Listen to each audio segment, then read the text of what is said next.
কোনো প্রকারের মাটি ছাড়া ধনে পাতা কিংবা পুদিনা পাতা যে চাষ করা যায় সেটা আসলে আমার অজানাই ছিল। তো এবার একটু সাহস করে আমি ট্রাই করলাম এবং ট্রাই করেই তো অবাক হয়ে গেলাম। এই যে 7 দিনে আমার পাতাগুলো দেখেন কি সুন্দর কচি কচি হয়ে গেছে। প্রসেসটা আপনাদেরকে একটু দেখিয়ে দেই সহজভাবে, আমি সহজভাবে যেভাবে শিখেছি।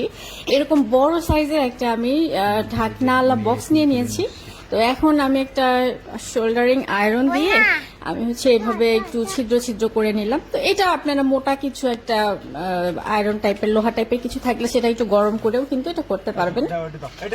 তারপর এই যে পুদিনা পাতাগুলো নিয়েছি, নিয়ে আমি একদম একদম উপরের যে কচি কচি 2-3টা পাতা থাকে সেটা বাদ রেখে বাকিগুলো নিচের গুলো একদম ফেলে দিচ্ছি। তো ফেলে দিয়ে এরকম অর্ধেক জায়গা থেকে আমি কেচি দিয়ে এভাবে কেটে দিচ্ছি। তো বাড়তি অংশটা রাখা যাবে না, মানে একেবারে মোটামুটি 3 থেকে 4 ইঞ্চির মতো সাইজ এরকম রাখতে হবে, তাহলে আর কি ভালো হয়। তো এরপর ওই ছিদ্রর মধ্যে দিয়ে ওই যে পাতাটুকু বাকি রেখেছিলাম সে পাতাটুকু আটকে থাকবে, এরকম অবস্থায় নিচের দিক দিয়ে টান দিয়ে দিলাম আমি।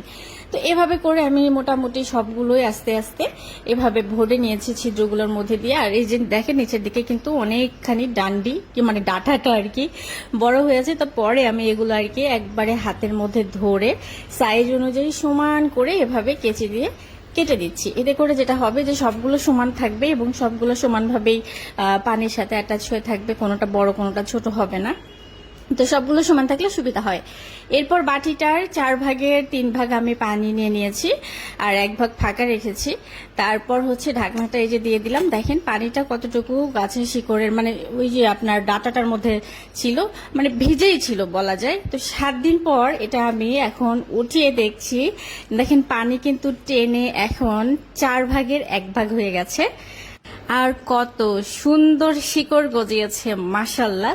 উপরের পাতাগুলো দেখেন কি সুন্দর কচি কচি একদম সবুজ রঙের হয়ে গেছে, বড় বড় হয়ে গেছে।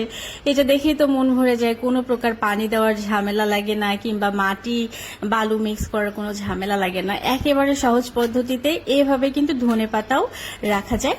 তো এটা যেটা করতে হবে, পানিটা 10 দিন 12 দিন পর পর পাল্টে দিতে হবে আর একটু খেয়াল রাখতে হবে যেন খুব বেশি রোদ লাগে এরকম জায়গায় না রেখে হালকা রোদ হালকা ছায়া এরকম জায়গায় রাখতে হবে।